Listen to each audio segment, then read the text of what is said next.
Bukod sa mukha ni Sir, pinoproblema rin niya itong tattoo niya sa likod. Kaya naman gininitan ko na ito at ginawan ko ng grid lines. Guys, panoorin niyo itong gagawin ko na to. Maganda itong technique na to para sa mga gumagamit ng freehand, okay? Ang kailangan mo lang gawin ay magguhit-guhit ka ng kahit anong guhit, kahit anong trip mo. Depende rin sa dami ng trip mo kung ilan ang gusto mo. Tapos picturean mo lang, guys. Kapag na-picturean mo na, pumunta ka sa kahit anong pang-edit kagaya na itong PixArt, tapos ilagay mo yung design na o photo na gusto mong gawin. Ayusin mo lang yung pacing at yung positioning niya, at kapag ka naayos mo na, babaan mo ang occupancy para makita mo yung linya. Ayan, kapag ka nagawa mo na yan, guys, mas okay na yan at mas madali nang ilapat yung design o yung pyesa na gusto mong gawin. Yan o, madali na siyang sundan kasi meron ka ng grid lines. Hindi ka na basta-basta maliligaw sa positioning ng iyong gagawing tattoo. Ito nga palang pyesa ni Sir, medyo babaguhin natin. Syempre, para kahit pa paano, magkaroon tayo ng original composition. Hindi naman lahat, kailangan kopyang-kopya. Natapos ko na to, guys, at medyo dark lang itong parte ni Kakashi na papalitan natin. Ang sabi kasi sa akin ni Sir, dati daw siyang Hokage, kaya lang nagbago na siya, kaya joke lang. Ayan na, nagsimula na ulit akong maglinya, paulit-ulit lang naman itong ginagawa ko, kaya alam niyo na itong mga ganitong style. Guys, subukan yung gawin yung ginagawa kong grid lines na ganito.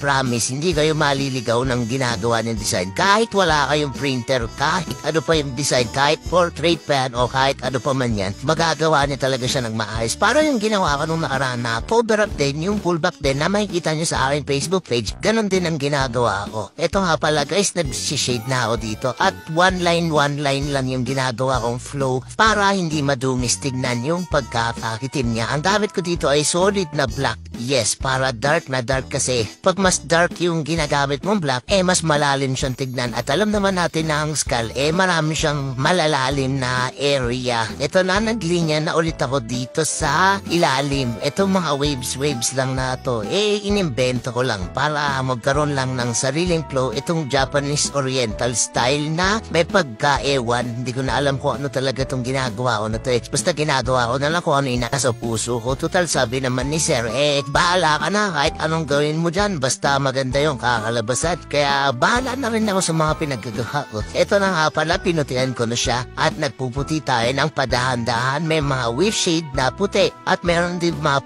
pointillism na puti ang ginagawa ko dito para iba-iba yung pasok ng ink sa kanyang balat. Hindi siya magmukhang new school, may pagka-realism yung shade niya o yung kulayan, pero meron pa rin makakapal na linya. Damit ko nga pala dito ay 11RS pa rin at natapos ko na. So kailangan na natin itong linisin dahil sumuko na si Sir at masakit daw ang kanyang likod. Dahil masakit ang iyong likod, gagawin kita ng kakaibang orasyon sa iyong likuran at sasaluhan ko na rin ito ng konting hagod o masahe. Yan, nag-enjoy si Sir. Paluin, charot. Yan na, ang ganda na ng kinalabasan. Congratulations na pala sa iyong nagawang tato. Yan, maraming salamat. At sa mga gusto mo pa tato, guys, pwede niyo po akong i-message sa aking Facebook page, Tatan Fowler Tato. Yun lang, maraming salamat. Bye-bye!